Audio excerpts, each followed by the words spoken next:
သမုဒ္ဒရာရဲ့အောက်မှာရှိတဲ့နဂါးကိုရှာနဂါးဆိုတာဂလုံရဲ့အစကိုအဲ့ဒီလိုနီးနဲ့သမုဒ္ဒရာကြီးကိုနှစ်ဖြာကွဲအောင်အတောင်မှန်နဲ့ရိုက်ခတ်ပြီးတော့ပေါ်လာတဲ့နဂါးကိုအမိကနေပြီးတော့တခါတည်းဆွဲသွားတာအဲ့ဒါနဂါးကမသေးဘဲနဲ့ဂလုံရဲ့ခြေသေးကြကနေတူလို့တွဲလောင်းပါသွားတာ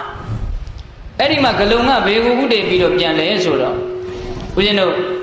ဖရာလောင်းရှိတဲ့လက်ပံပင်ကြီးကိုဥတည်ပြီးတော့ပြန်လာအဲ့ဒီလက်ပံပင်မော်ကိုတင်းပြီးတော့သူကစားနေကြအဲ့ဒီလိုပြန်တော့ဘယ်ကိုဖြတ်ရလဲဆိုတော့ဦးဇင်းတို့ဟိမွန်တာတော်ကိုဖြတ်ရတယ်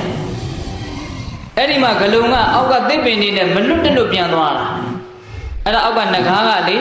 ဂလုံရဲ့တသေးကြားကနေပြီးတော့သစ်ပင်တွေကိုထိခိုက်ပြီးတော့အဲ့ဒါတိုက်ပြီးတော့ပါသွားတာအဲ့ဒါနဂါးကလည်းသေပြီးနဲ့သိကြောက်တဲ့အတွက်ကြောင့်သူကလည်းအကြံထုတ်ရင်းနဲ့လိုက်သွားတာအဲ့ဒါတနေရာရောက်တော့သစ်ပင်တစ်ပင်ကလည်းတော်တော်ရှည်ရှည်ကြီးတွေ့တယ်အဲ့ဒါကိုသူကဇက်ဆိုတခါ